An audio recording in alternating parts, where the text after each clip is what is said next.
Saudações ouvintes, está começando o Doutrinando, podcast de História, Filosofia e Educação. Doutrinação. A gente até queria fazer uma abertura meio engraçadinha, né, Jean? Mas a situação atual tá meio difícil. Então, a única coisa que a gente pede pra vocês aí é que respeitem a quarentena, fiquem em casa e não escutem aquele chamado Bolsonaro. Aquele jumento, aquele jegue, né? Pessoal, então assim, é o seguinte, né? Realmente hoje não teve a piadinha do início, mas... Porque não é uma questão de alarmismo agora o que tá acontecendo, tá? É realmente uma questão importante aí, a importância da quarentena, do isolamento, ela se dá justamente para evitar que as coisas fiquem mais complicadas. Gostaria de lembrar também que, segundo alguns vídeos, coisas que a gente está acompanhando de pessoas que entendem do caso, por exemplo, o Átila, o Pirula e tudo mais, esses caras que estão, né, aquelas pessoas que eu sigo, é uma questão bem importante saber que os números que nos passam, eles ainda estão muito velados, são muito mascarados. Então, assim, ó, leva a sério, tá? Leve a sério porque a questão aí é bem complicada. Inclusive, hoje eu estava escutando um podcast, né? Tem um podcast que eu sigo, recomendo a vocês também que gostem de história, de política, que acompanhem, chama-se Xadrez Verbal. São dois caras que apresentam, o Felipe Figueiredo.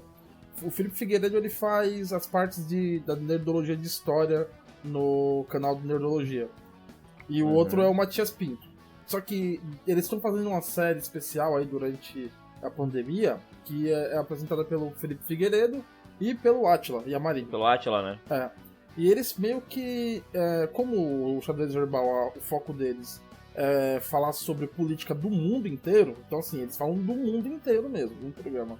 Tanto que tem programas que chegam a ter 3 horas de duração e o cara escuta, tá? Não sei se é falta do que fazer, ou que é muito bom mesmo, mas eu escuto.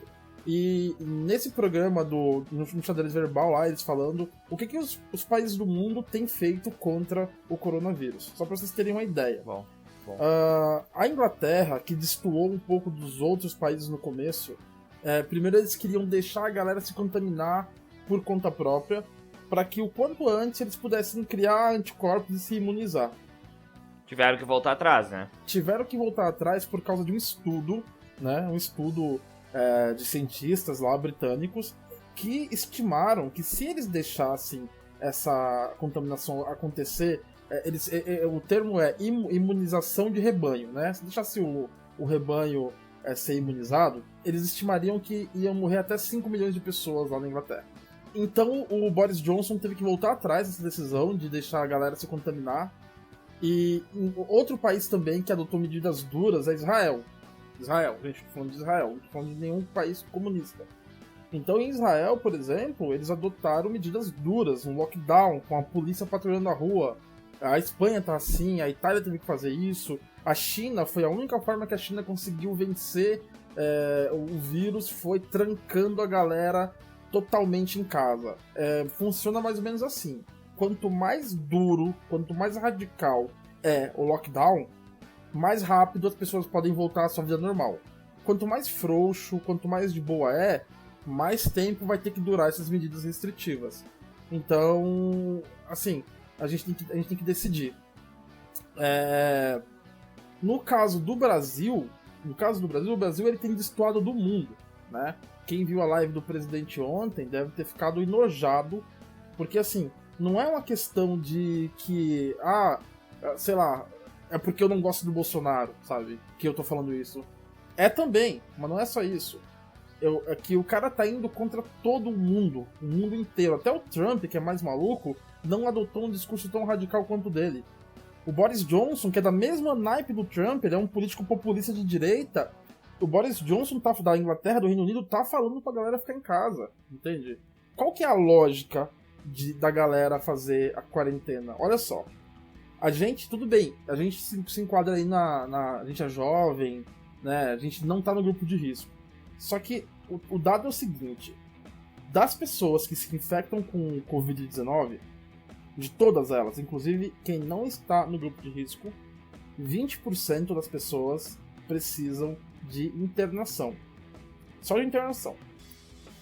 Desses 20%, 1/4 precisa de UTI respirador.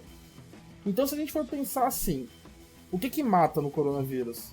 O que mata é que a pessoa não consegue respirar, e se não tiver um respirador artificial, a pessoa morre. Então imaginem se no Brasil a gente voltasse a trafegar normal, ir pra escola normal, pegar metrô normal, pegar busão normal, e de repente, olha, o Brasil tem mais ou menos 210 milhões de habitantes, mas vamos dizer que só metade vai se contaminar. Vamos dizer que 100 milhões de pessoas no Brasil se contaminassem. Como 100 milhões, 20% precisaria ser internado.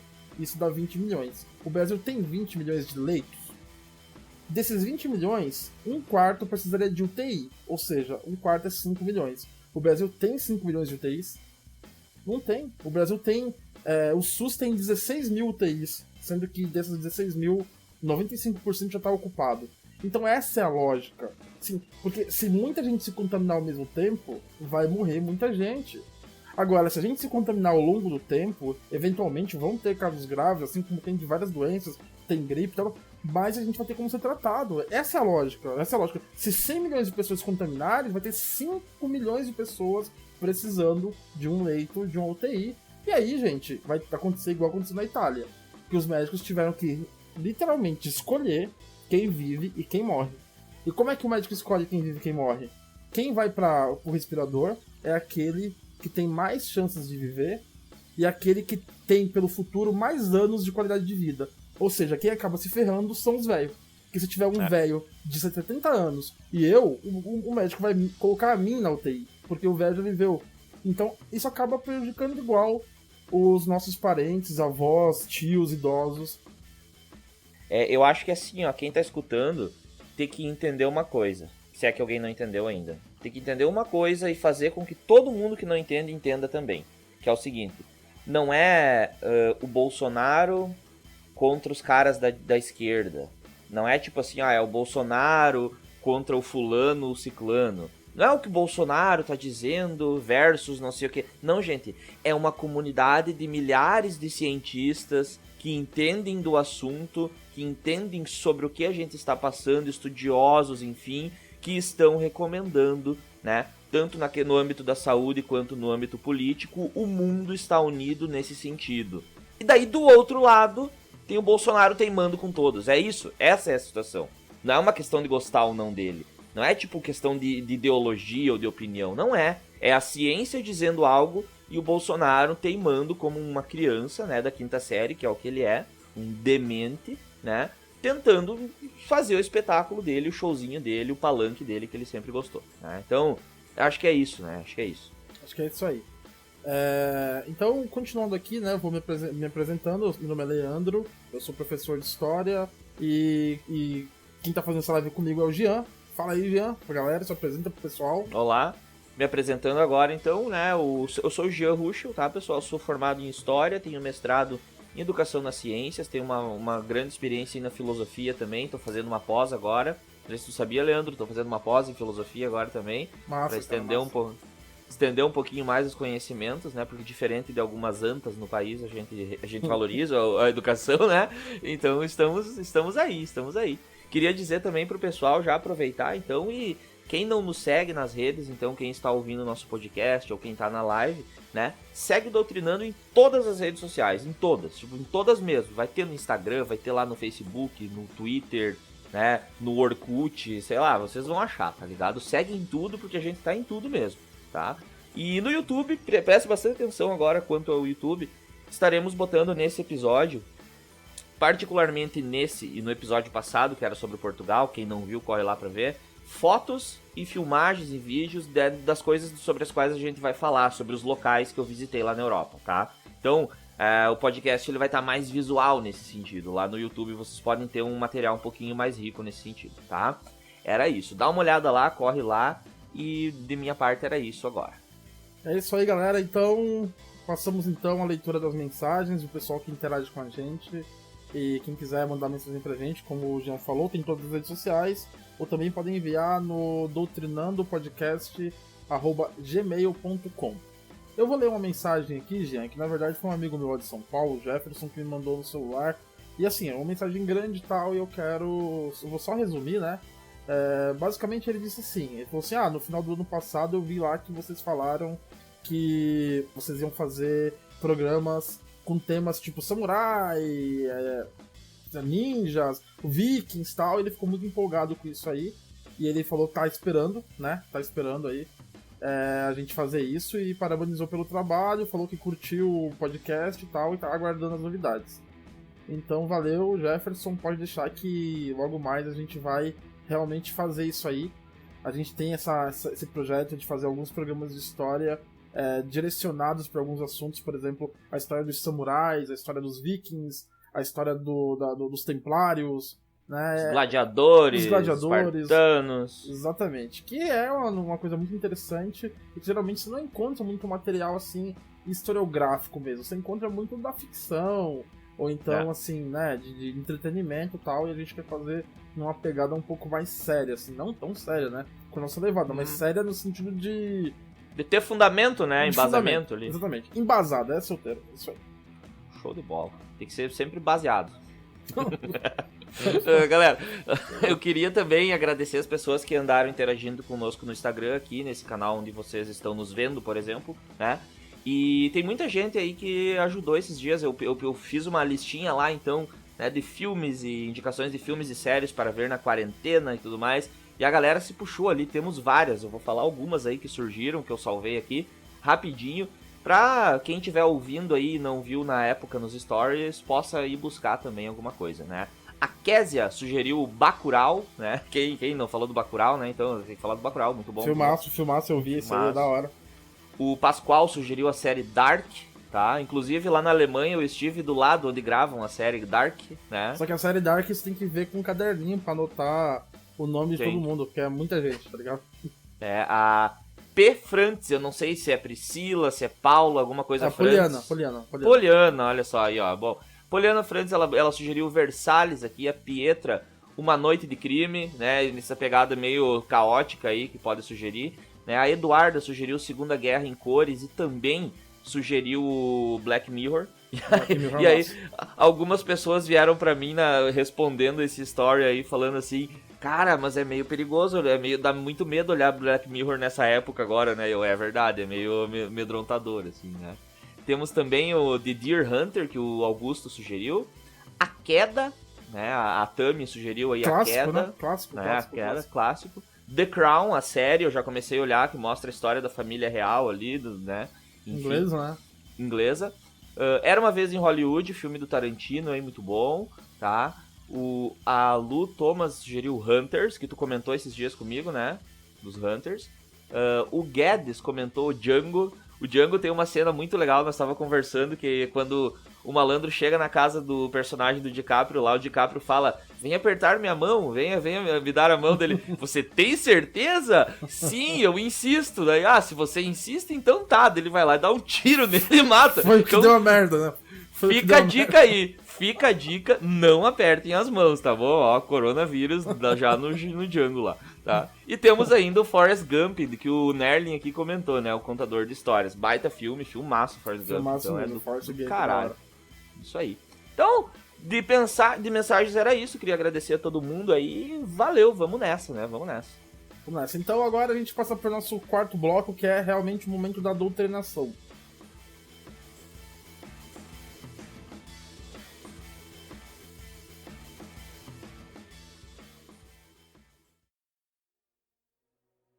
Eu vou explicar pra galera, então, que tá, inclusive o pessoal que tá acompanhando na live, de repente alguém que nunca escutou nosso podcast, né?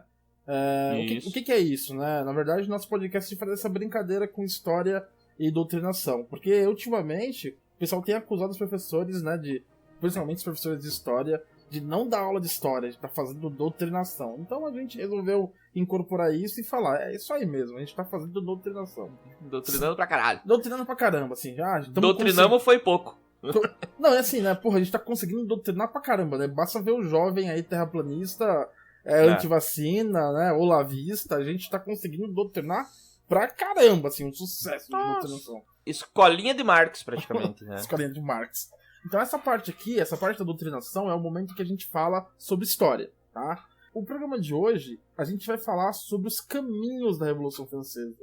Então a gente vai falar sobre os lugares na França, principalmente aí em Paris e nos arredores, que foram fundamentais para a Revolução Francesa. A gente vai contar um pouco da história desses lugares e dizer o que aconteceu lá. E a gente vai aproveitar que o Jean esteve lá há pouco tempo e ele vai contar pra gente um pouco do que ele sentiu e do que ele viveu nesses lugares. Porque, assim, esses lugares históricos, eu não sei se vocês também sentem isso, mas eu, quando visito esses lugares históricos, assim, tipo, eu sinto energia muito foda nesses lugares, assim. Museu, ruínas, assim, eu acho que esses lugares estão carregados de uma energia que, assim, eu consigo sentir. Então, é um sentimento diferente. E é mais legal ainda quando você visita esses lugares e você sabe o que aconteceu lá. Você sabe o contexto histórico, não é, não, Jean? É isso mesmo, Leandro, é isso mesmo. Total. Porque eu fico pensando o seguinte, cara, se eu tivesse lá sem saber as coisas que eu sei, eu tenho certeza que seria diferente a experiência, sabe? Não tô dizendo que seria ruim, mas estando lá, sabendo do que aconteceu lá, tenho certeza que o negócio foi muito melhor. Então, o tema de hoje são, então, os caminhos da Revolução Francesa, né? A gente vai começar, então, o caminho da Revolução Francesa partindo, primeiramente, de Versalhes, tá? A gente está falando aqui do século XVIII, 1789, quando começa a Revolução Francesa, e a gente está falando de Versalhes, que é uma cidadezinha próxima a Paris. Correto, Jean? Isso aí, bem grudadinho. O primeiro ponto desse caminho da Revolução é o Hôtel de Menu de Plaisirs. Meu francês aqui super afinado. Hotel do Menu dos Prazeres. Certo? Que foi o lugar onde os deputados do Terceiro Estado eles se reuniram. Se liga. Em 20 de julho de 1789, os representantes do Terceiro Estado, reunidos, realizaram um juramento que mudaria a história. Assim falou Jean-Joseph Monnier. Nós, os representantes do povo, prometemos solenemente não nos separarmos e nos reunir sempre que as circunstâncias exigirem, até que o Reino da França obtenha uma Constituição. O juramento ocorreu durante a Assembleia dos Estados Gerais, no Hotel de Menu de Plaisirs, o Hotel do Menu dos Prazeres, edifício construído em 1745 pelo rei Luís XV, então um antecessor do rei que estava no poder atualmente. Antes disso, esse edifício já tinha abrigado a Assembleia dos Notáveis, 1787 e 1788. Foi em uma das muitas salas desse edifício que a abolição dos privilégios foi votada, na noite de 4 de agosto de 1789, bem como a Declaração dos Direitos do Homem e do Cidadão, que foi votada em 26 de agosto de 1789. Então, Jean, assim, você não chegou aí a Versalhes, né? Versalhes eu não pude ir, não cheguei aí. Era uma das ideias, mas não deu certo. Não deu tempo, né, e não pude ir. Mas Versalhes é um lugar muito legal de conhecer. Quando eu tive a oportunidade de estar lá, eu acabei visitando Não fui nesse lugar, no Hotel do Menu dos Prazeres, que foi o lugar onde a Assembleia do Terceiro Estado fez o juramento da Pela, né, o Jeu de Paume. O que é o Jeu de Paume na Revolução Francesa? Fala pra galera aí, Jean. O Jeu de Paume, ele é esse juramento do qual eu falei pra vocês antes, que é quando, então, o povo do Terceiro Estado se juntaram, né, e eles falaram o seguinte, ó: enquanto nós não tivermos uma Constituição, nós não sairemos daqui, né? Então, esse juramento do jogo, né, do Jeu de Paume, né, ele se deu numa quadra, então, onde ocorria esse jogo, né?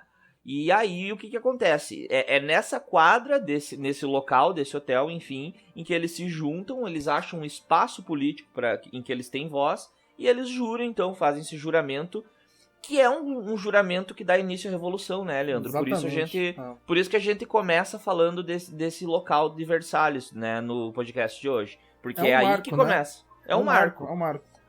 Não sei se vocês estão lembrados, o pessoal que está escutando, mas a França vivia aquele caos, tipo o Brasil hoje em dia, assim, né? Mas um pouco pior, de repente. Ou um pouco melhor, porque o chefe era o Luís XVI, não era o Bolsonaro. Se fosse o Bolsonaro, ia ser um pouquinho pior.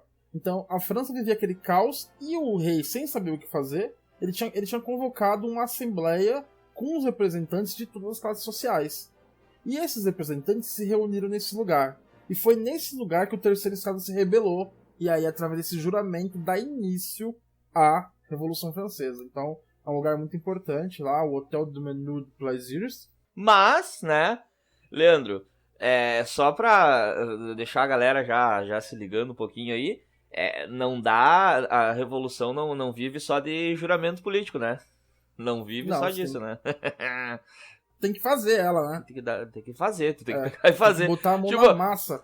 cara chega o pessoal meio preguiçoso, assim, querem fazer revolução? Queremos, mas então tem que fazer. Pô, tem que fazer, Ah, né? não. Ah, se tem que fazer, eu não quero, né? Então não. Não dá pra ficar em casa ali, só tweetando ali, tá ligado? Fazer revolução pela internet? Não dá, velho, não dá. Postando, xingando ali. Ah. E até uma história engraçada, Jean. Quando eu tive lá, né, em Versalhes, foi em 2017. Uhum. Eu confesso, eu não conhecia essa história. Eu não sabia que o Jules de Paume tinha sido nesse lugar. Se eu soubesse, eu tinha procurado esse lugar, o Hotel de Menur de Plaisir. E eu acabei indo no Palácio de Versalhes, que é tipo um rolê super... que a galera faz, assim, quando vai lá. Palácio de Versalhes é bonitão pra caramba, construído lá em 1600 e pouco. Eu tava lá visitando, né, inclusive foi lá no Palácio de Versalhes que tem a assinatura do Tratado de Versalhes, óbvio, que coloca fim à Primeira Guerra Mundial, né, contra a qual depois o Hitler vai se revoltar. E esse tratado ele foi assinado numa sala, um salão que é chamado Salão dos Espelhos. Daí eu tava lá bem, né, bem, tipo, intertido, nossa, cara, Salão dos Espelhos, pá. Tava lá, aí quando vê, de repente, alguém tocou no meu ombro, assim. Tava lá, tipo, eu tava lá admirando, olhando e pensando, nossa, aqui a galera assinou o tratado que colocou fim à Primeira Guerra Mundial. E aí, de repente, alguém bateu no meu ombro, assim, eu olhei, né, uma pessoa ali falando em francês e eu entendendo tudo, né, mas eu não precisei prestar atenção no que ela tava falando pra eu poder entender o que ela queria me dizer. Ela tava olhando pra mim e me apontando, segurando uma nota de 100 euros na mão. Aí eu, o quê? Aí eu coloquei a mão no bolso, assim, e eu vi, cara, que eu tinha deixado cair 100 euros dentro do Palácio de Versalhes, lá no Salão dos Espelhos. E a minha sorte é que eu encontrei um francês honesto lá que conseguiu... não lembro se era francês, pra falar a verdade. Podia ser um turista também que tava lá. Mas alguém honesto que me devolveu 100 euros já. 100 euros, imagina, cara, 100 euros hoje. Aqui não acontece muito disso, né, Leandro? É difícil. É difícil, né? Então a gente até se surpreende, né? Às vezes acontece, né, cara, tipo... Mas, enfim, fica aí a dica pra quem tiver a oportunidade de conhecer lá o Hotel de Menur de Plaisirs, o ponto número 1 do caminho da Revolução Francesa, beleza? Muito bem. Eu vou chamar, então, o ponto número 2, Leandro. Já que já falamos do 1, vamos falar do 2, né, na ordem. Depois na do ordem. 1, né, acho que é o 2. Só pode ter o 2, né? Segundo ponto aqui que a gente destacou pra vocês é a Place de la Bastille, né? Ou seria a Praça da Bastilha. Tá ficando melhor meu francês, tu notou? Acho que foi por eu ter ido pra lá. Tava mandando muito aí no francês.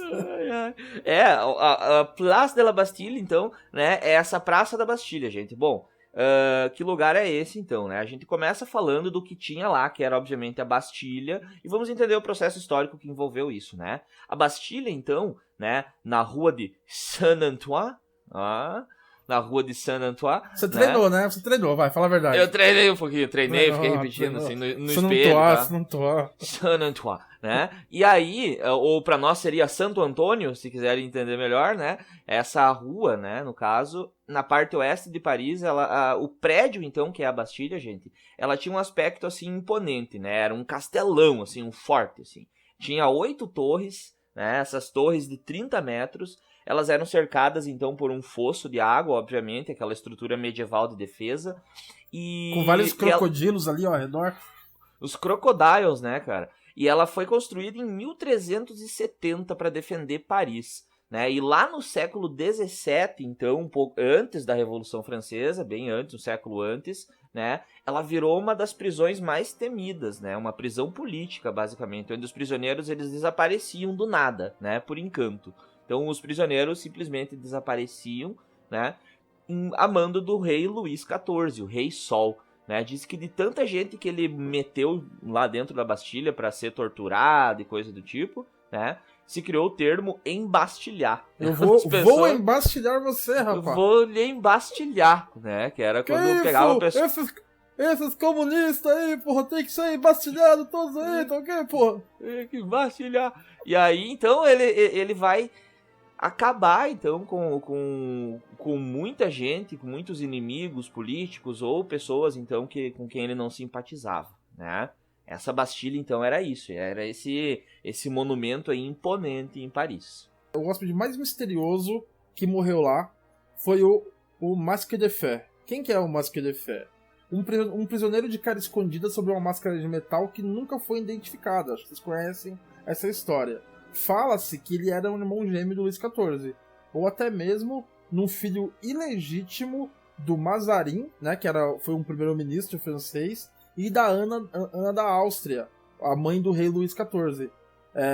Ou até mesmo um próprio filho do Luís XIV, um bastardo, que ele mandou embastilhar e prender lá nessa prisão, né, no castelo da Bastilha, um cara que acabou morrendo e nunca foi identificado. Sobre esse aí tem até um filme, né?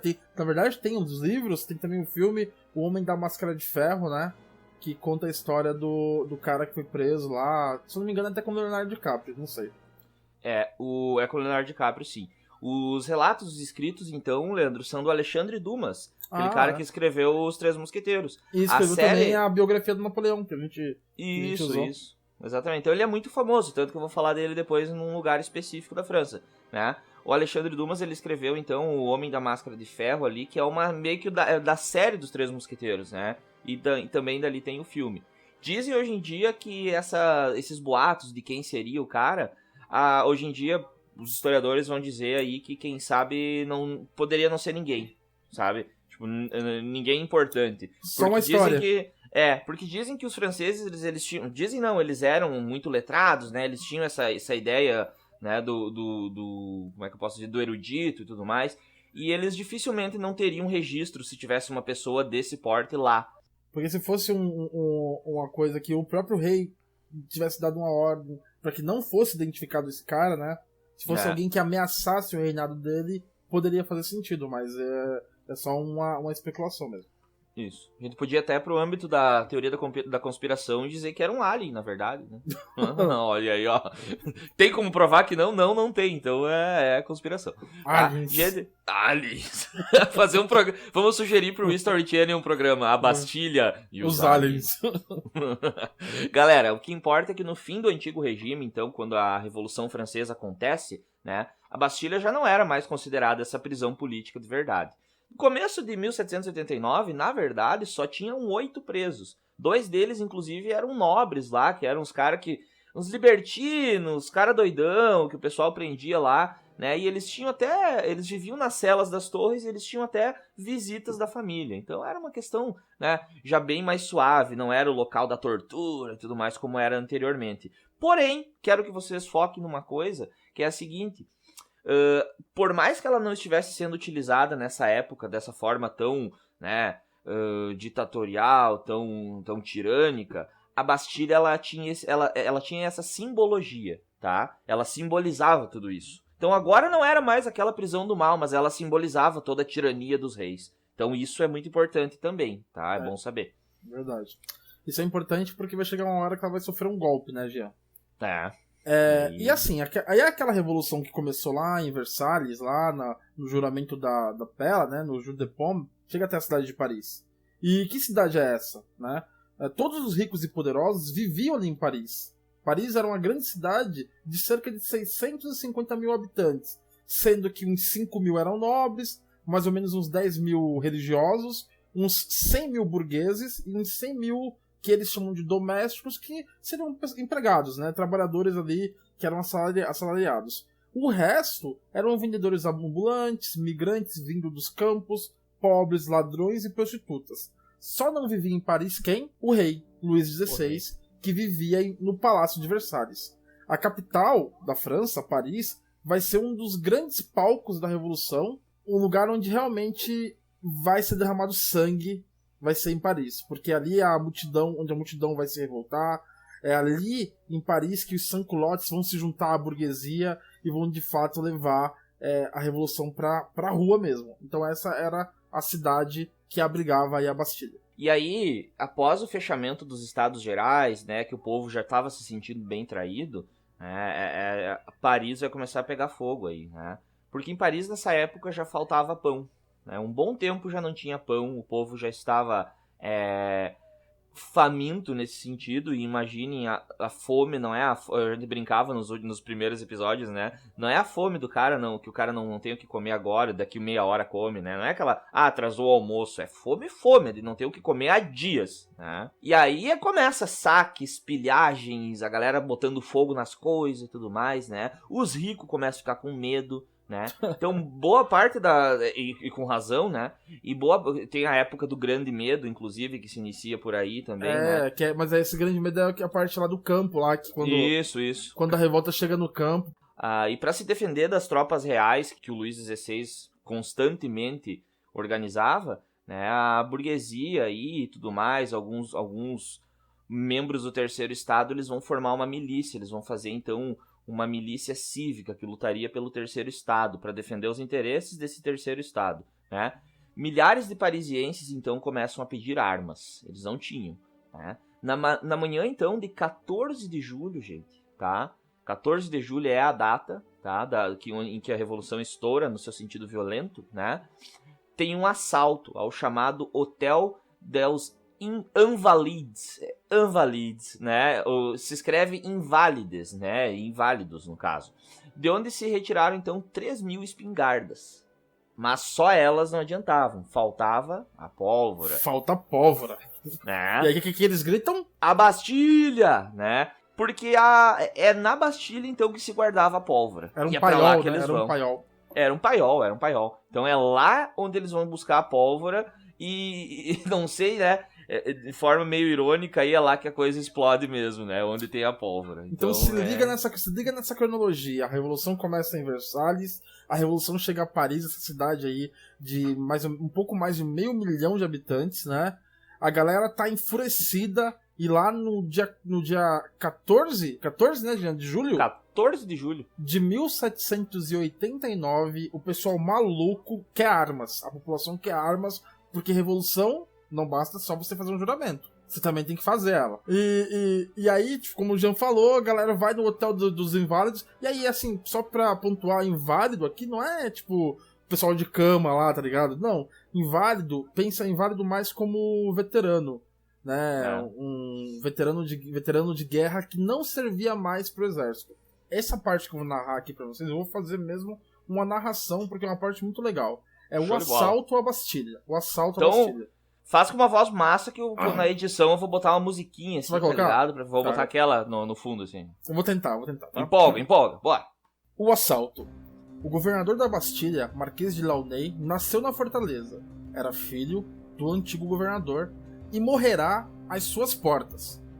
Os primeiros manifestantes chegaram na manhã de 14 de julho, pediram a pólvora que tinha armazenada e também exigiram a retirada dos canhões que atemorizavam a cidade. O governador da Bastilha, de Launay, achou desonroso entregar a pólvora sem ordem de Versalhes, mas também não queria um banho de sangue. Então, convidou os emissários do Hotel de Ville para o almoço. Tentava ganhar tempo. Do lado de fora, a multidão crescia e ficava cada vez mais furiosa. O forte era defendido por canhões e por uma guarnição de 80 inválidos, que eram veteranos de guerra utilizados, né? Que não serviam mais para guerra, e 30 soldados suíços. Do lado de fora, cerca de 900 pessoas, muitos homens importantes, mas também muitos artesãos do barro, bem como guardas franceses que tinham desertado de seus regimentos. Esses eram os manifestantes. Ao 12:30, então, a multidão invade o pátio exterior e Delaunay julga-se atacado, perde o sangue frio e manda disparar. Os manifestantes gritam traição e exigem um assalto. Queremos a Bastilha, eles gritam. La Bastille, la Bastille. Às 13h30, chegam reforços da guarda com 2 canhões. O governador ameaça fazer explodir os paióis, mas é dissuadido pelos seus homens. Rende-se! Às 5 da tarde, então, ele se rende, o governador se rende, mediante garantia de salvaguarda de sua vida e dos seus soldados. Mas, aí já tinham sido 98 mortos por eles, e o pessoal queria se vingar. São massacrados, então, 3 dos inválidos e 3 oficiais. O Delaunay, ele vai ser abatido, então, a caminho do Hotel de Ville, tá? Gente, aí, né, é nesse assalto da Bastilha, é nessa confusão de ameaça e uma semi-batalha que ocorre depois, e o povo invadindo para roubar a pólvora e tudo mais, que, de fato, a Revolução começa no seu sentido violento mesmo, no seu sentido de ação, e não só na política. a tomada da Bastilha, esse assalto, ele é um dos marcos fundamentais da Revolução Francesa. É aí que ela começa. Esse Hotel de Ville era a sede, vamos dizer assim, do pessoal... Era onde o pessoal que estava rebelado, né, melhor dizendo, estava se reunindo e estava organizando a Revolução, tá? Então, assim, eu acho essa história da queda da Bastilha muito da hora, sabe? Eu acho que isso dava pra fazer, sei lá... eu não sei, eu não me lembrei... Eu nunca vi um filme que mostrasse a queda da Bastilha. Você já viu algum? Não vi, mas tem uma animação que é fenomenal que a Ubisoft fez pra divulgar o Assassin's Creed Unity. Que se vocês procurarem no YouTube... Ele é, sei lá, 3 minutos. É uma música popzinha até que eles botam, que é meio... Tem uma pegada assim, meio emocional. É genial, botem lá no YouTube que vocês vão ver. Não sei, Jean, o que você achou dessa história aí? Você teve lá, né? O que ainda dá pra ver dessa história lá em Paris? Olha só, ver fisicamente mesmo, na questão concreta, a gente não tem mais a Bastilha, tá, pessoal? Pra quem não conhece a Bastilha, essa história, a Bastilha ela já se foi, ela foi derrubada, tá? Mas o que tem hoje é um memorial dela. Então, Leandro, quando tu me pergunta o que dá pra ver, eu digo assim, ó, dá pra ver uma coluna muito bonita que representa a Bastilha, tá? É uma coluna muito grande na chamada Praça da Bastilha, mas principalmente o que ela traz pra nós é essa ideia da memória, né? Então, quando tu passa por lá, tu sabe que é ali que começou, que aquilo tem uma significação. Então, é muito legal. Alguns vão dizer, mas só tem uma coluna agora, não tem nada a ver. Não, ela é um memorial e o memorial ocupa esse espaço, então, na história pra nós. Tu passa lá, esse é o memorial da Bastilha, aqui que aconteceu aquilo. Né? Então, é bem legal, cara, é bem legal. Se tu sabe, né, o que aconteceu, né, se você tá por dentro da história... isso ganha um novo significado, né? Ele deixa de ser simplesmente uma coluna e ele passa a ser realmente o símbolo de uma coisa muito importante que mudou os rumos da humanidade, que é a Revolução Francesa, que teve o seu início de fato, vamos dizer assim, violento na Bastilha. Eu acho que depois que a Bastilha caiu, a galera viu assim, tipo, não tem como voltar atrás mais, sabe? Tipo... Fazendo uma comparação com hoje, o que teria? O que seria a Bastilha hoje? O que seria uma coisa que, se caísse, a gente saberia que algo ia mudar muito, sabe? Tipo, sei lá, um banco muito grande fosse... quebrasse, entendeu? Não sei. Wall Street, sei lá, algo do tipo. Wall Street. Já aconteceram coisas assim, né? Já aconteceram coisas parecidas. Tipo, o World Trade Center pode ser ter sido... exato. É interessante que tu falou isso, fica essa pergunta, tanto pro pessoal da live quanto pra quem tá ouvindo, nos responde lá uma hora, você que ouviu até aqui, responde pra nós, o que você acha que simbolizaria a Bastilha hoje em dia? O que poderia representar o poder da Bastilha? Manda pra nós no Instagram, tá? Manda ali nos stories ou no direct que a gente vai postar depois, tá? É uma boa pergunta isso, Leandro. Porque a Bastilha era o símbolo do regime vigente, o regime era o antigo regime na qual existia... uma nobreza cheia de privilégios e existia uma massa de pessoas que eram plebe, que não tinham privilégios de nascimento. Então a Bastilha simbolizava esse regime. Hoje em dia a gente não vive mais num regime assim. A gente vive num regime capitalista que também tem pessoas que têm muitos privilégios e pessoas que não têm muita coisa também. Então, se a gente fosse pensar hoje, o que seria, né? O que representa essa sociedade? Aí fica essa pergunta. O ponto número 3. O ponto número 3 é o Palácio das Tulherias. Também é um outro ponto muito importante aqui da Revolução Francesa. Esse palácio começou a ser construído ainda no século XVI, 1564, no governo da Catarina de Médici. O lugar antigamente era uma fábrica de telhas, que em francês, tulle. E aí, por isso, Tulherias, né? Esse Palácio das Tulherias ele foi aumentado em reinados sucessivos, dispondo de uma imensa fachada de 266 metros de comprimento, e foi a residência real de vários soberanos. Henrique IV, que é o pai do Luís XIV, né? Aí depois o Luís XIV, o Luís XV e o Luís XVI não, porque o Luís XVI morava lá no Palácio de Versalhes, e depois o Luís XVIII, quando a monarquia francesa foi restaurada. E depois ainda, o Palácio das Tulherias, lá na França, ele ainda foi residência imperial do Napoleão III, né, que vai ser derrubado lá, depois na Comuna de Paris, até a sua destruição, né, o palácio vai ser destruído por um incêndio em 1871. A família real, então, com Luís XVI e a Maria Antonieta, após ser obrigada a deixar Versalhes, se estabeleceu lá durante 3 anos, sob a vigilância popular, até planejar uma fuga frustrada para a Bélgica, né? Então, sob domínio da Áustria na época.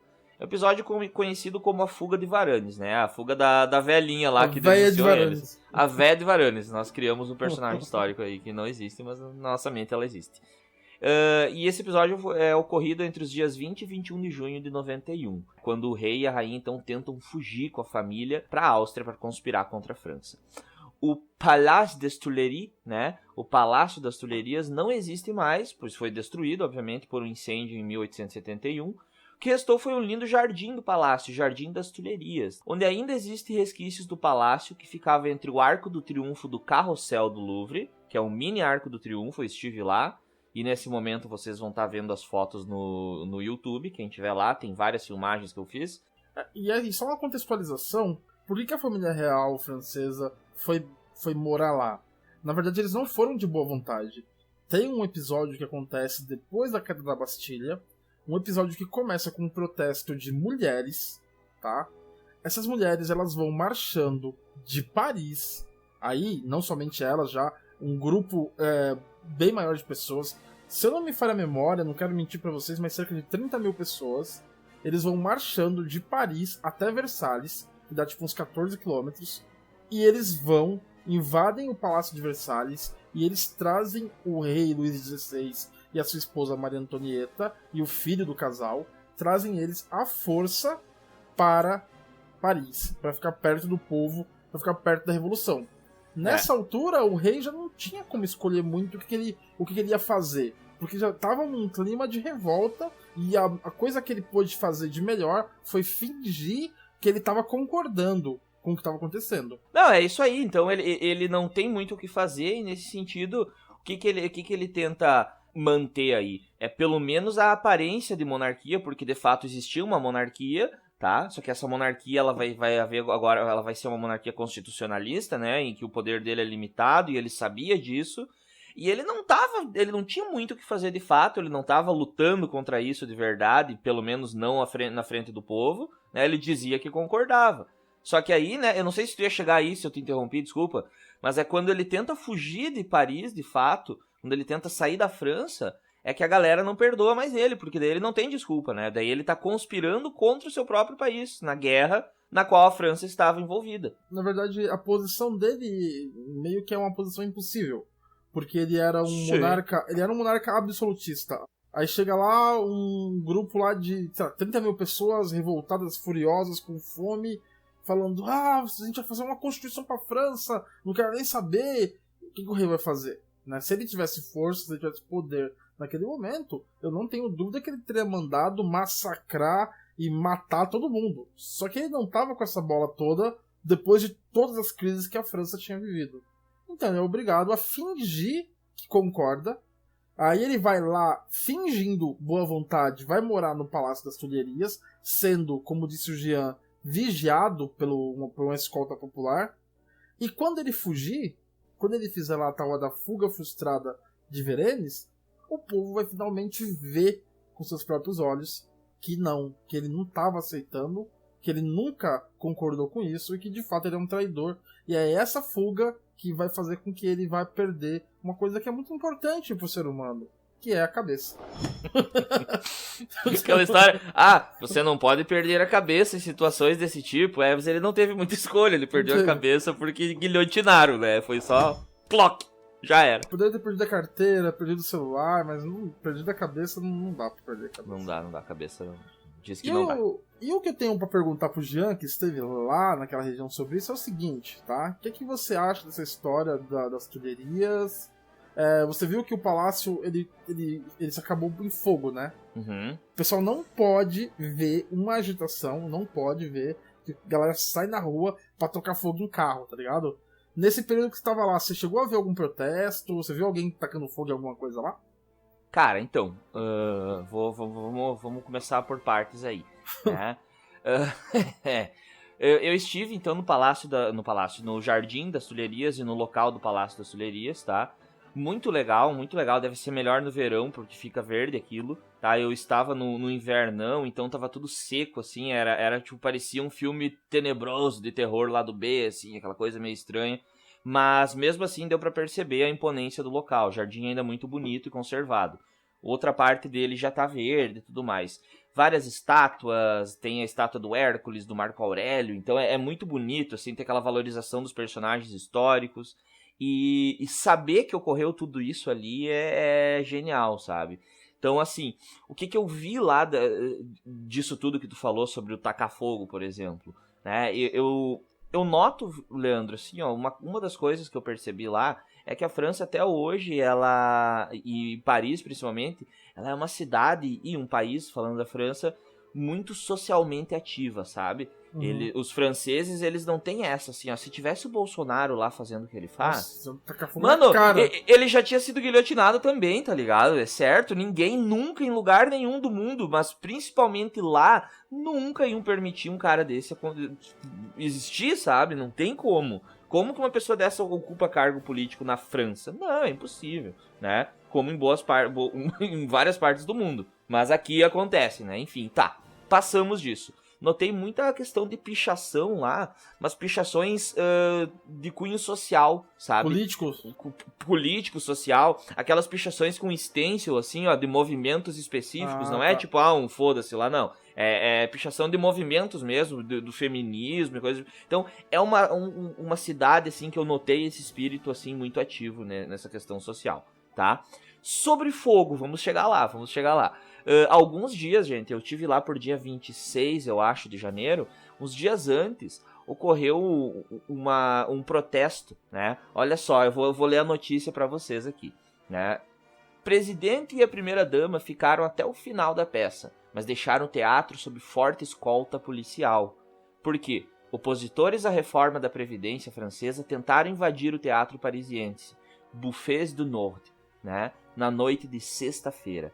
Então, o que aconteceu? Eles foram lá pra curtir uma peça, a galera tentou invadir o negócio lá, porque, pra quem não sabe, tava rolando todo um processo de reforma da Previdência lá, e se aqui não fazem nada, lá na França, a galera fica louca, cara. A galera vai às ruas. Só bota e aí, fogo nos carros.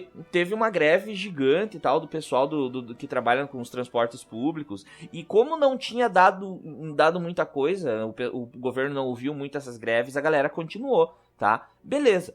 Isso acontece lá pelas 8, 9 horas da noite, Leandro. De madrugada, pessoas também ligadas a esse movimento, eles vão até um restaurante muito frequentado pelo Macron lá, no caso, que foi inclusive o restaurante em que ele comemorou a vitória quando foi eleito, e eles tentam botar fogo. Começa a pegar fogo no restaurante, só que conseguem apagar e tudo mais. Droga. Mas sim, eles foram botar fogo no negócio. A instituição mais odiada da França, tipo os bombeiros, tá ligado?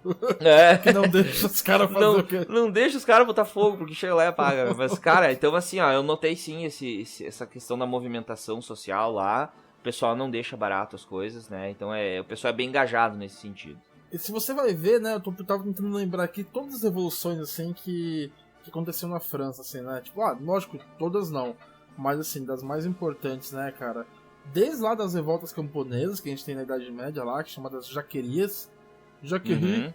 E depois a gente tem lá, antes da Revolução Francesa mesmo, que é em 1789, a gente vai ter já revoltas nobiliárias lá. Depois tem a Revolução Francesa, 1789. Depois, assim, só o que a gente estuda mesmo, assim, maior, tem a Revolução de 1830, que inclusive é na qual se passa o livro do Victor Hugo, Os Miseráveis, que é aquela revolução que vai colocar no trono o rei cidadão, né, o rei Luís Felipe, rei banqueiro, rei burguês, como queiram chamar. E depois ainda vai ter, em 1871, isso porque eu nem falei em Napoleão Bonaparte, né, que Napoleão tacou fogo naquela porra lá.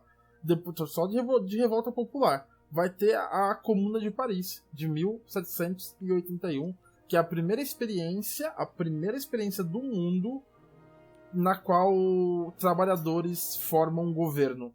Um governo composto não por burguesia, nem por nobreza, mas sim por trabalhadores. Essas são as revoluções só do século XIX, né? Que a gente chama de revolução mesmo. Fora os protestos, revoltas que sempre tá tendo, a galera sempre tá saindo à rua. Eu acho que aquela cidade meio que respira a revolução, assim. Tipo, tem uma coisa que acontece na França que geralmente se espalha pro mundo, né? Porque a Revolução Francesa se espalhou pro mundo.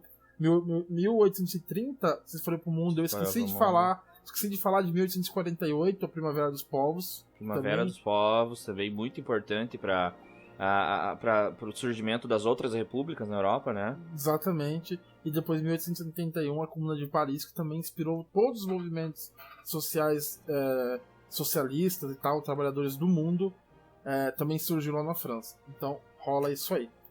Mas beleza, show de bola. Eu acho que essa sua experiência lá vai servir para ajudar a galera a ter um vislumbre do que realmente é, o que é o patrimônio histórico e como a gente consegue aprender também estando nesses lugares, desde que antes a gente pesquise um pouco, a gente saiba, né? Então a gente vai então pro ponto número 4.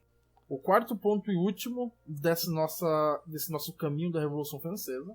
A gente que saiu do Hotel do Menu dos Prazeres, Hotel du Menu de Plaisir, em Versalhes. Fomos até o Castelo da Bastilha, Place de la Bastille, depois Palácio das Tulherias, e agora a gente realmente desembarca no final desse nosso roteiro, né, que é na Praça da Concórdia.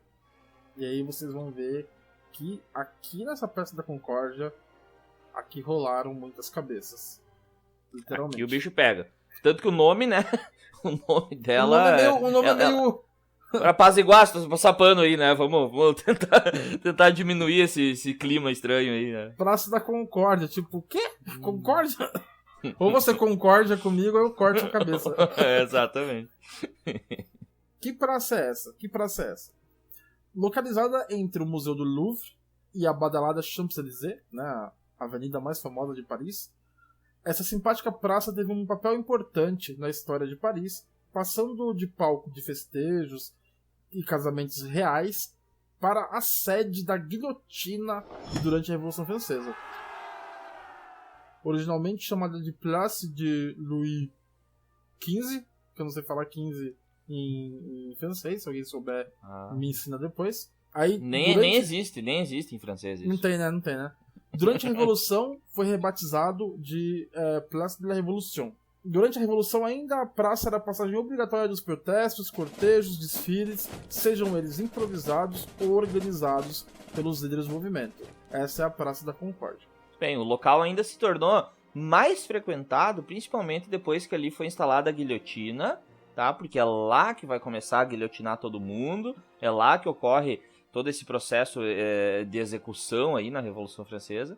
E calcula-se então que 40 mil vítimas da guilhotina entre 1792 até 1799 tenham morrido ali.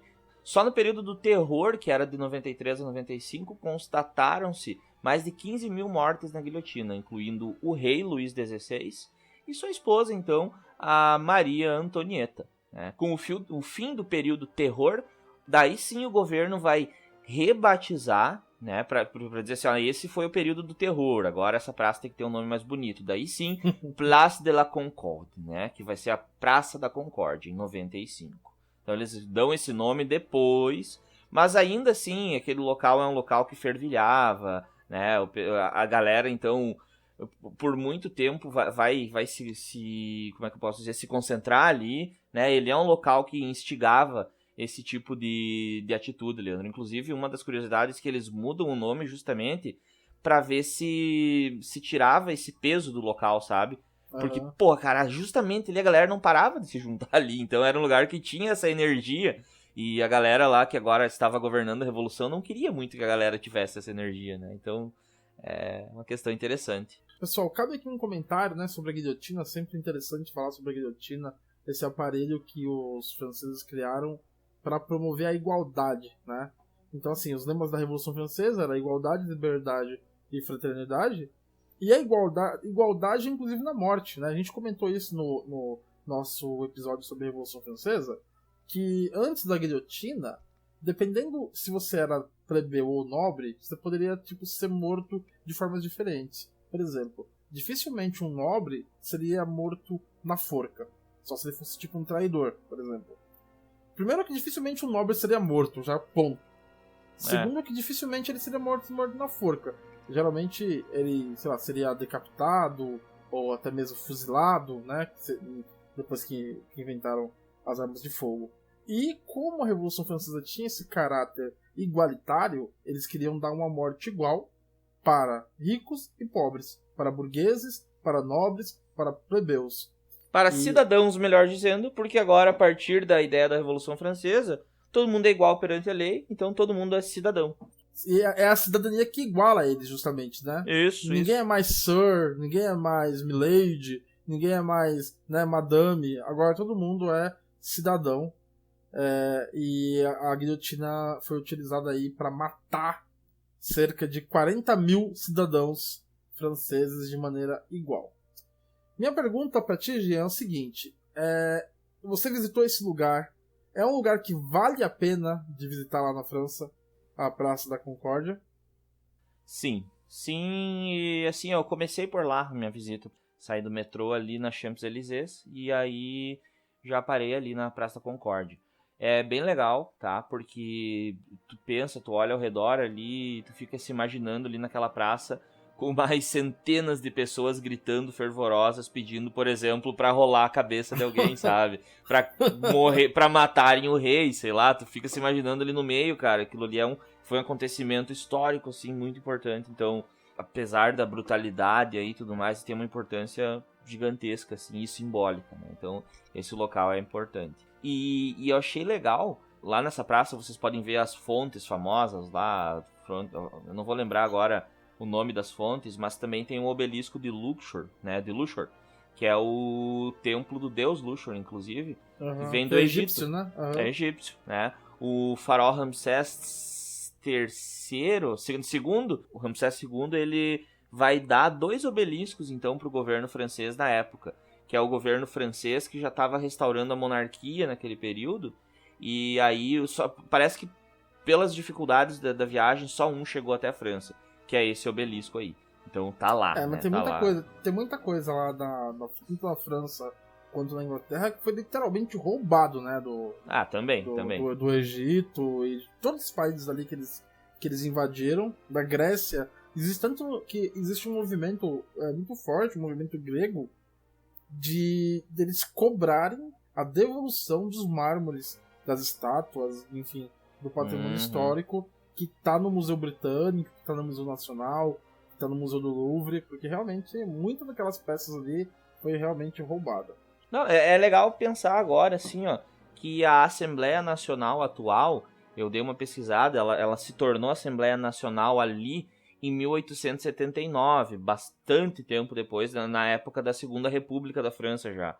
E aí é legal onde a disposição geográfica mesmo, porque vocês têm o quê? Se vocês forem no mapa lá, vocês vão ver que nós temos a praça, então, Praça da Concórdia, né? Tem uma ponte, então, que passa pelo Rio Sena, que é a Ponte da Concórdia, e na frente, depois do outro lado, já é a Assembleia Nacional. Então dá aquele sentimento de proximidade. Então a Assembleia é aqui e a praça que tem todo esse histórico já ali na frente, sabe? Então é muito legal, cara, é muito legal.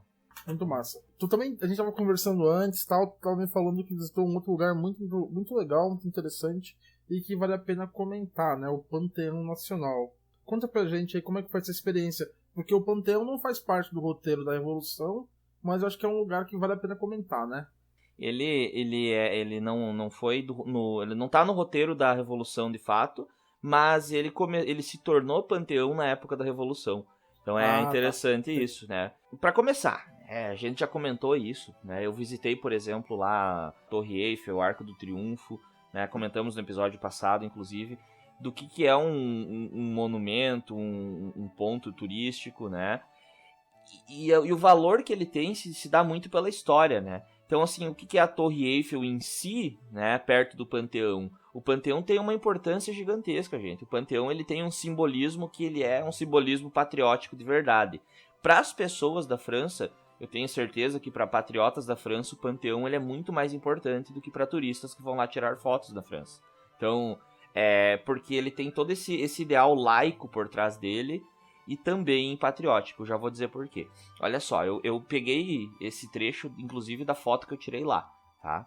Foi a Assembleia Constituinte que decidiu em 1791, tá? Ainda era meio que começo da Revolução, tornar a igreja de Santa Genoveva, recém tinha sido construída, tornar ela em uma grande sepultura e memorial aos grandes homens da pátria. Então, eles pensaram assim, ó, é uma igreja, não vamos fazer dela um templo religioso, vamos fazer dela um templo patriótico e laico. Isso foi uma coisa muito interessante, né? Nossa. E aí, panteão é o quê? É um local, então, um prédio, que você sabe que é uma igreja agora, que eu já falei, que o nome vem do grego, que é panteon. Panteon significa a todos os deuses. É quando tu dedica, então, aquele local aos deuses. Então, eles fizeram uma homenagem, eles fizeram uma sepultura, um memorial a todos os grandes homens da pátria. É muito legal, porque, assim, tu passa por toda a igreja, Leandro, eu vou estar disponibilizando essas fotos no YouTube ali, ela mostra por todas as paredes dessa igreja a história da França em pinturas. Então tem lá, por exemplo, inclusive o batismo do Clovis, que é um rei dos francos, que depois do batismo dele o cristianismo se espalhou por lá e tudo mais, né, de fato, porque... Então, cara, é uma coisa genial, assim, tu fica abismado. E a coisa mais importante, assim, é o principal monumento dentro dessa igreja, Leandro. Que, assim, tu pensa que é uma igreja, né? Eu aprendi lá, andando por essas arquiteturas de igrejas e tudo mais, que ela tem todo um sistema padrão, e daí lá no fundo, onde seria o altar, tem um monumento religioso, geralmente, né? No Panteão não tem. O monumento que tem lá é a estátua da Convenção Nacional. A estátua da Convenção? Aham. A estátua da Convenção é uma estátua onde tem uma mulher representando a Revolução Francesa, tá? Ela está no centro de tudo e tá escrito Convenção Nacional e diz assim logo abaixo de Convenção Nacional: viver livre ou morrer. Foda, e essa estátua ela é muito imponente porque tem todo um jogo de iluminação ali dentro com o quê? Com várias... A continuação da estátua são os revolucionários em torno empurrando a Convenção Nacional pra frente, dando forças pra ela. Então tem a galera com os tambores, tem a galera com os cavalos, os sans-culottes lá empurrando ela e tudo mais, e indo junto. É genial aquela estátua, né? E mostra então essa ideia laica, que no final a igreja ela não tem ligação religiosa, esse prédio não tem uma ligação religiosa, e sim patriótico. Tá. Eu tava abrindo aqui a fotografia desse panteão da estátua da Convenção Nacional. Aham. É só porque eu fiquei curioso mesmo, mas realmente é uma coisa incrível, muito bonito mesmo. Isso aí. Lá na frente, né? Na frente do panteão, se tu abriu a foto aí, tu vai ver que diz assim, escrito bem lá em cima: a nação é grata aos grandes homens. Tá escrito em latim, se não me engano, ou até mesmo em francês, eu não lembro agora, mas dá pra entender bem fácil, né? E aí, olha só. Tem, por exemplo, abaixo desse panteão, nós temos a cripta. E na cripta eles sepultaram pessoas muito importantes mesmo. 2 defensores dos direitos do homem, por exemplo, particularmente, que é o Rousseau e o Voltaire, estão lá. Né? Os caras da filosofia, eles estão lá, cara. Eu juro que eu fiquei abismado, assim, quando eu olhei que tinha um mapinha no início dentro da cripta que dizia assim, ó, aqui estão enterrados tais pessoas, você pode ver onde. Daí eu fui seguindo o mapa e... pra achar onde tava o Voltaire e o Rousseau. Quando eu dei de cara com aquilo, eu fiquei, cara, é aqui, mano. Então é genial. Só o Rousseau e o Voltaire, né? Só esses dois caras. Somente. Ainda tinha outros, tipo, por exemplo, o Victor Hugo, o Alexandre Dumas, do qual a gente falou, tá lá também, Emile Zola, um libertário aí, estão todos lá. E ainda, Leandro, olha que legal, a gente tem homenagens em paredes aí, né? Porque aquilo lá se perde dentro daquela cripta. Então tem grandes paredes, de repente eu virei para um lado, tinha uma parede enorme com uma homenagem a Toussaint Louverture, do Haiti. Foda. E tá escrito lá o seguinte, eu tive que dar uma traduzidinha que eu vou colar: combatente da liberdade, construtor da abolição da escravidão e herói haitiano, morte no Forte de Joux em 1803. Né? Então eles... Né, claro, foi por causa de Napoleão que ele morreu, mas a França mesmo assim, então após isso, lembrou dele e reconheceu o nome dele, né? E tem um corredor, o maior corredor da cripta, ele tem então quadros, tem 4 grandes quadros no corredor, dos lados assim, em ordem alfabética tá escrito assim, ó, a memória dos mártires da Revolução pela defesa de seus ideais. Então tem vários nomes de pessoas que, quem sabe, sejam pessoas comuns, sabe? Sim, Eles estão lá de vários lados, né? De vários lados, imagina, o girondinos, exato. jacobinos, então eles estão lá espalhados pelo corredor, aqueles nomes. Então assim, ó, Panteão foi um local fantástico, cara, fantástico. Porra, da hora, cara, experiência e tanto, hein? E assim, pô, história é viva, cara, história é viva, a gente respira história a todo momento, e é por isso que eu digo, se você não tem o conhecimento, se você não se interessa por pesquisar, por saber, de repente você vai nesse lugar e essas coisas todas passam batidas. Sabe? Você não vai conseguir decifrar isso. E é por isso que sempre que a gente vai fazer uma viagem, até mesmo aqui dentro, doméstica mesmo, assim, até mesmo no próprio estado, vale a pena tirar um tempo antes para tentar conhecer a história do lugar. Porque não interessa para onde a gente vai, certamente tem uma história do lugar, certamente ali tem uma igreja, ali tem um museu, ali tem alguma coisa que aconteceu, às vezes é palco de batalhas, de revoluções aqui dentro do Brasil mesmo, né? Outras vezes é relacionado com a questão indígena ou com a questão da escravidão, mas assim, o rolê que a gente faz, porque assim, viajar todo mundo gosta, mas o rolê ele fica muito mais rico, ele fica muito mais interessante quando você adiciona esse elemento de conhecimento da história, porque daí ele fica muito mais legal, eu acho. E assim, pra gente encerrar aqui, Jean, então, aí, encerrar inclusive essa série que a gente fez aí de 2 programas sobre a Europa, a gente fez um sobre Portugal e outro a gente tá fazendo aqui sobre Paris, sobre a França.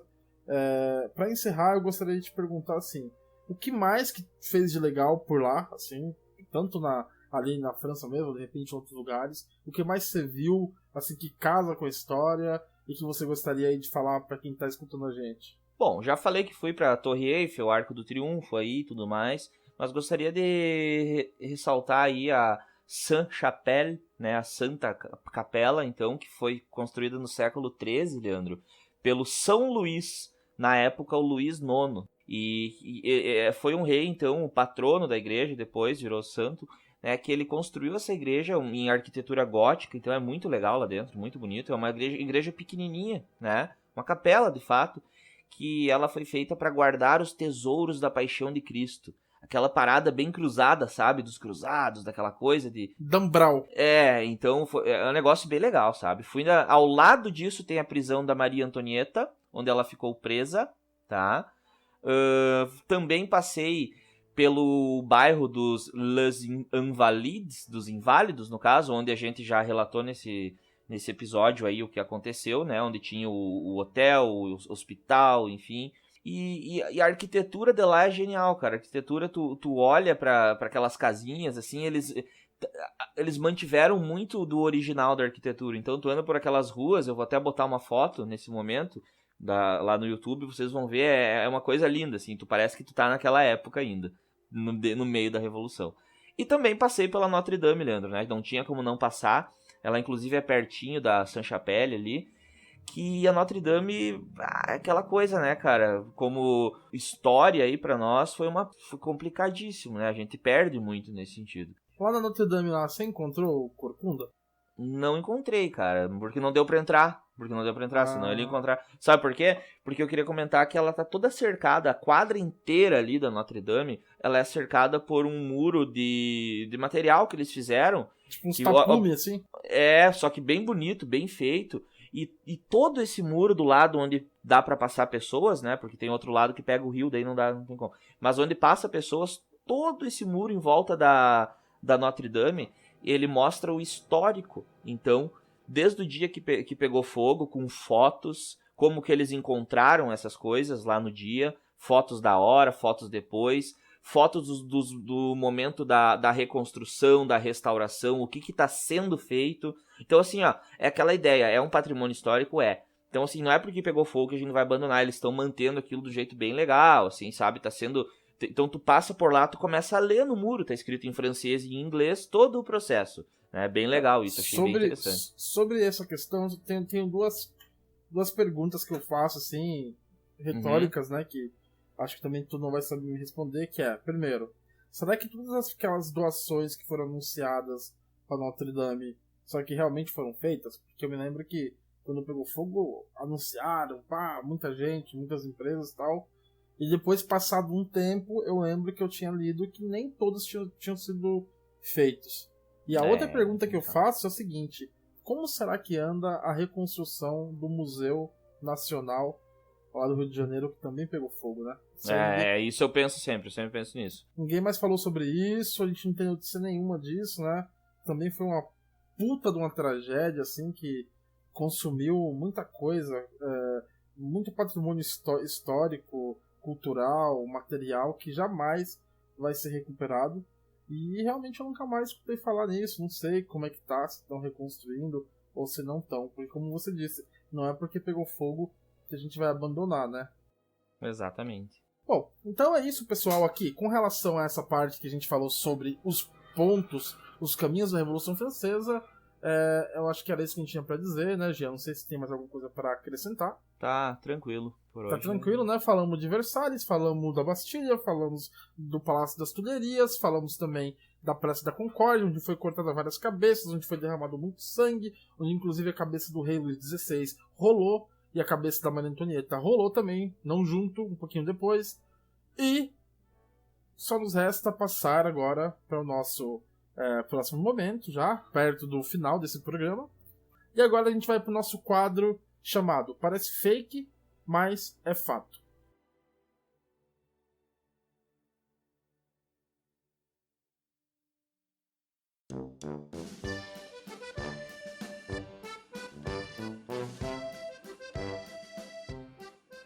A gente vai contar uma história que parece fake, mas que de fato aconteceu. Eu quero lembrar vocês, então, que quando falamos da Bastilha, né, Leandro? Do episódio da queda da Bastilha, tinham guardas lá que eram guardas suíços, não é, Leandro? Tinham Exatamente. 30 guardas suíços, é isso? 30 guardas suíços. Os suíços, hoje em dia, o que é? Pensa na Suíça, pensa no país Suíça. O país da neutralidade, né? Você vê, pensa, a Suíça não se envolveu na Primeira Guerra Mundial, não se envolveu na Segunda Guerra Mundial, é o pessoal neutro, o pessoal da paz. Porém, nem sempre foi assim. Os suíços, eles sempre foram famosos por fornecer mercenários para o mundo todo. Eles eram mercenários, eles lutavam em várias guerras. Essa política de neutralidade foi depois que começou a acontecer. E, defendendo a Bastilha, tinham 30 guardas suíços. Pensa, tipo assim, porra, se os caras eram mercenários, eles eram tipo soldados de elite. Eram soldados que eram contratados pra fazer esses serviços que não eram muito fáceis. Então, porra, tu vai proteger a Bastilha. Mas aí, quando chegou aquela multidão enfurecida, chegou lá, trocou a ideia com o Delaunay, que era o governador. Porra, entrega pra gente a pólvora. Não posso entregar, porque não tenho ordens de Versalhes pra fazer isso. Porra, cara, entrega a pólvora. Não dá. Começa a guerra, começa a treta, começa a batalha, morre gente pra caramba. O que esses guardas suíços fazem? Eles simplesmente tiram os casacos, tiram o uniforme e eles fogem da Bastilha se passando por inválidos, por veteranos de guerra, e aí eles acabam não sendo mortos, não sendo massacrados e conseguem fugir ali utilizando a famosa estratégia do vira-casaca. Então, não é problema meu, que se dane. Foda-se o mundo que eu não me chamo Raimundo. Não, tipo assim, eu não recebo pra isso, tá ligado?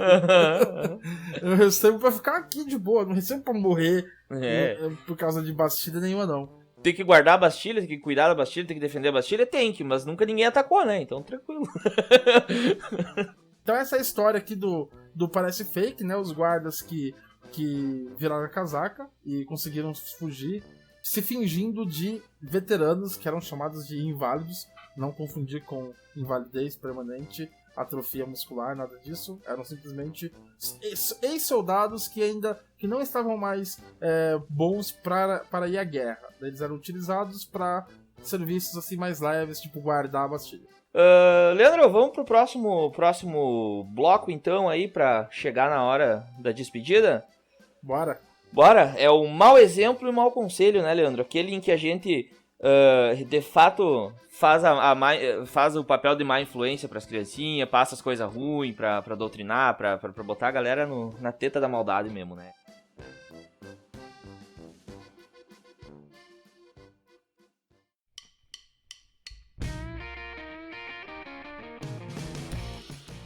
Eu só vou reindicar, na verdade, aqui o Assassin's Creed Unity, que é o jogo, tá? E lembrando do porquê que eu vou recomendar ele, que é o seguinte, galera, os jogos hoje em dia, eles são muito bem feitos, eles são tão bem feitos que eles proporcionam a chamada imersão. Então tu jogar isso daí não é só pelo jogo, mas é pra tu, tipo, cara, se tu gosta de história, vai jogar, cara, porque tu vai adorar isso, porque tu vai estar nos Estados Gerais, tu vai estar na hora da decapitação do rei Luís XVI, tu vai estar lá na tomada da Bastilha, tu participa da história, tu tá ali, então isso é, tipo, é fantástico, assim, ó, vai lá no Assassin's Creed. Ah, mas eu não gosto muito de história, mas eu gosto de jogo, vai igual, que daí tu aprende um pouquinho. Pelo e outra jogo. coisa, pelo jogo, é. Só fazer um comentário sobre o... Não sei se você vai falar outra sugestão. Eu não sei se isso procede ou não, mas eu lembro que quando pegou fogo da Notre Dame, parece que o pessoal que ia reconstruir a igreja iria utilizar não sei se o mapa é o mais correto, mas o design ali, o mapeamento que a Ubisoft fez de dentro de Notre Dame.